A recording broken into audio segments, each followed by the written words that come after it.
नमस्कार। विष्णुनाथ योगी YouTube channel हेर्नुहुने तमाम आदरणीय दर्शकहरूमा म सदा जस्तै आज पनि हजुरहरू सामु एउटा नयाँ विषयवस्तुमा बोल्न गइरहेको छु। हाम्रो देशको स्थिति किन यसरी बिग्रियो होला? हामीले सोचेको भन्दा देश कसरी यति चाँडो बिग्रियो? जता हेर्यो कहीँ पनि सन्तुष्टि हुने आधारहरू ठाउँहरू हामीहरूले पाउँदैनौँ। पढे लेखेका युवाहरू उनीहरूको एउटा इच्छा चाहना नै बनिसक्यो कि विदेश जाने अर्थात् विकसित देशहरू जाने र उतै सेटल उतै बस्ने, उतैको नागरिक बन्ने।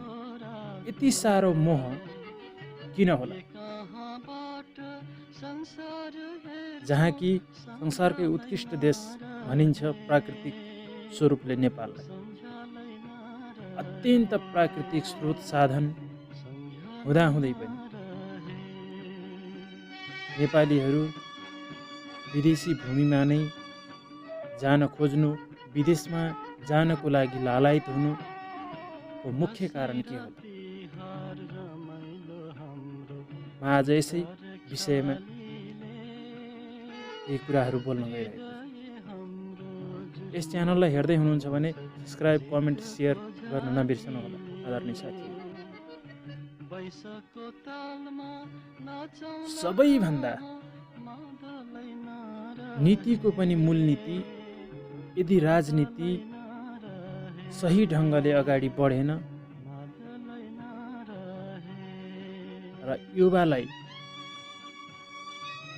उच्च स्थान दिएन, युवाप्रति राजनीति लक्षित भएन भने देशको स्थिति यस्तै हुँदो रहेछ।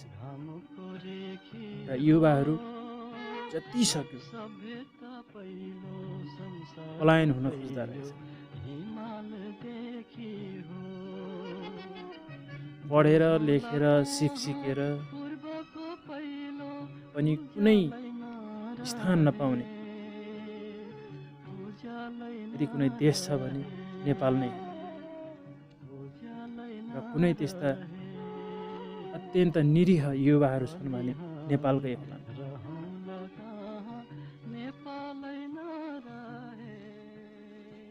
यहाँका युवाहरूले सुलभ तरिकाले, सही तरिकाले बैंकको ऋणसम्म पनि पाउँदैनन् र बैंकले ऋण प्रवाह पनि गर्दैन त्यस्ता युवाहरूलाई। सयौं हजारौं लाखौं युवाहरू यसको ज्वलन्त उदाहरणहरू। नेपालमा हरेक कुराहरू,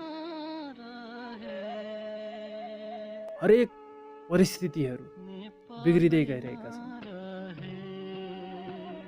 र जनता केवल निरीह भइरहेका छन्। स्वतन्त्र जनताहरूमा उनीहरूलाई साँझ बिहान के खाउँ के लाउँ र आफ्ना बच्चा बच्चीको चिन्ता बाहेक अरू केही छैन। सबै परिस्थिति बिग्रिएर गइसक्यो र नेताले जान्दछ त केवल झुटो बोल्न, झुटो आश्वासन दिन, झुटो भाषण गर्न बाहेक अरू जान्दैन। नेता र असत्यता, झुट नै पर्यायवाचिक शब्दहरू बनिसके नेताका लागि। हामीहरू त्यही जान्दछौँ। अब त्यसरी बुझ्न थालिसक्यौँ हामी सर्वसाधारण जनता। त्यसैले जबसम्म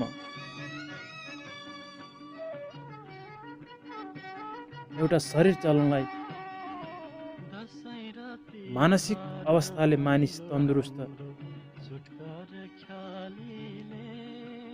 हुँदैन तबसम्म त्यो शरीरको पनि सही तरिकाले सञ्चालन हुन सक्दैन। त्यस्तै गरेर जबसम्म नेताहरू ठिक हुन सक्दैनन् तबसम्म देशको स्थिति अत्यन्त विकराल विकृतियुक्त रहिरहन्छ र जनतामा यस्तै निराशा बढिरहन्छ।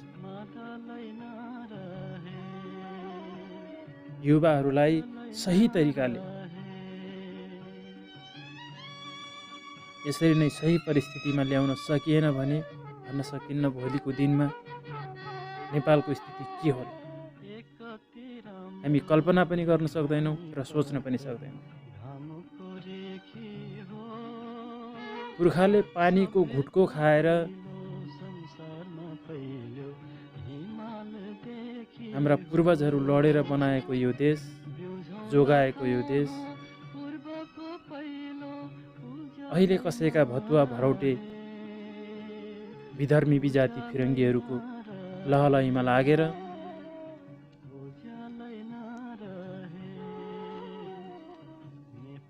आत्मसम्म पनि बेचिसकेका अहिलेका यी मुकुटधारी नेताहरूले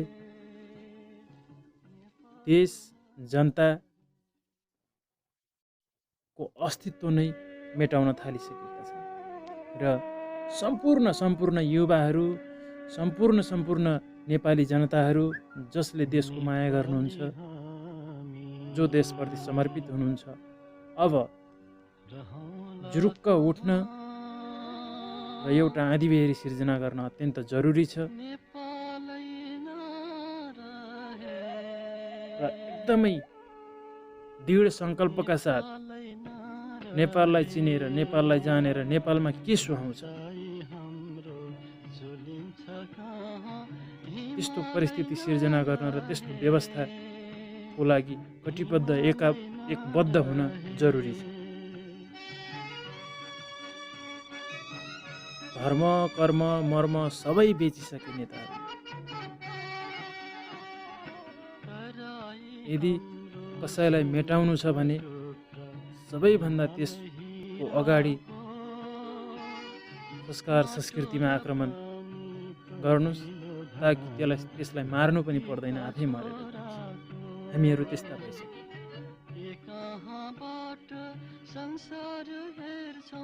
हामीहरू सबैलाई यहाँ धार्मिक रूपले सिद्ध्याइसक्यौँ। हिन्दू, बौद्ध, किराँत सबै धर्ममा यहाँ विदेशी फिरङ्गी विजाति विधर्मीहरूले खेलिसके र हामीहरूलाई धर्मविहीन बनाइसके र देशको परिस्थिति नै त्यसै गरी बिग्रिँदै गइ नै सक्यो र अब सम्पूर्ण जनताहरू एकबद्ध भएर यिनका विरुद्धमा हामी जान सकेनौँ, यिनको विचारको विरुद्धमा हामी लड्न सकेनौँ भने हामीहरूको उपकार हुने छैन। यो चाहिँ हामीहरू सबैले बुझ्न जरुरी छ।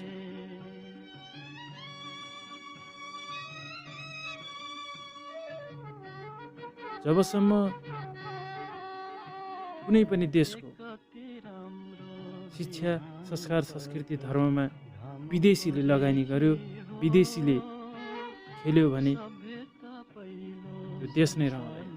हामीहरूले देखिरहेका छौँ यस्ता उदाहरण। त्यसैले शिक्षामा पूर्ण रूपले आफ्नै देशले लगानी गर्नुपर्छ र आफ्नो देश, आफ्नो माटो सुहाउँदो, आफ्नो वातावरण सुहाउँदो शिक्षा जनतालाई दिनुपर्छ। र धर्म पनि हाम्रा पूर्वजहरूले जुन धर्म मानि आए, जुन परिस्थितिमा उनीहरू टेकेर आफ्नो दिनचर्या बिताए, वास्तवमा त्यसरी नै भावी सन्ततिहरूले पनि त्यही रूपमा नै अगाडि बढेर पुर्खाको भिडो धान्न जरुरी छ, पूर्वजको भिडो धान्न जरुरी छ। कसैका पछाडि लागेर अर्कैको धर्म मानियो र अर्कैको कर्म गरियो भने आफ्नो अस्तित्व त जरुर हरायो आदरणीय दर्शक श्रोता। त्यसैले म को हुँ, म के हुँ चिन्न जरुरी छ। प्रत्येकले आफूले आफूलाई चिनौँ। प्रत्येक आदरणीय नेपाली दाजुभाइ दिदीबहिनी, प्रत्येकले आफूले आफूलाई चिनौँ र म को हुँ, के हुँ र मैले के गर्नुपर्छ भन्ने कुरा अठोट गरौँ सबै सकारात्मक बनाउँ, सही सत्यताको पछाडि लागौँ र यी बेमान फटाहा जल्लादहरूको पछाडि नलागौँ। अहिले पनि धेरै आदरणीय युवा साथीहरू तिनैका पछाडि लाग्नु भएको छ। कसैले 2000 देला, कसैले 4000 देला, कसैले लाखै देला। त्यो केही समयका लागि मात्र। आदरणीय दर्शक श्रोता, आदरणीय युवा साथीहरू, किनकि तपाईँको केही दिन, केही महिना, केही वर्ष त्यसरी चल्छ, तर अन्ततोगतमा अत्यन्त अप्ठ्यारो स्थितिमा तपाईँ पर्नुहुन्छ र तपाईँका भावी सन्तति पर्दछन्। त्यसैले एउटा सम्पूर्ण अहिले जो छौँ हामी, जस्तो अवस्थामा छौँ, यही अवस्थाको मान्छेले नै पूर्ण रूपले सेक्रिफाइस गर्न, पूर्ण रूपले त्याग गरेर एउटा नयाँ परिस्थिति जन्माउन जरुरी छ। होइन, हामीहरूले यदि सोचेनौँ भने भन्न सकिन्न, भोलिको स्थिति बडा विकराल, बडा अप्ठ्यारो दिन आउन सक्छ। आदरणीय दर्शक श्रोताहरू, तपाईँहरूले यस च्यानललाई सब्सक्राइब गर्नुभएको छैन, सेयर गर्नुभएको छैन, कमेन्ट गर्नुभएको छैन भने गरिहाल्नु, किनभने म हजुरहरू सामु यस्तै भिडियोहरू, यस्तै मोटिभेसनल कुराहरू लिएर उपस्थित हुन्छु। किनभने हामी सबै सकारात्मक बन्न जरुरी छ। परिस्थिति अत्यन्त बिग्री छ। हामी सबै एकजुट भएर सही र सत्यतातर्फ अगाडि बढ्न जरुरी छ। यति भन्दै म हजुरहरूसँगबाट बिदा चाहन्छु। हवस् त, धन्यवाद।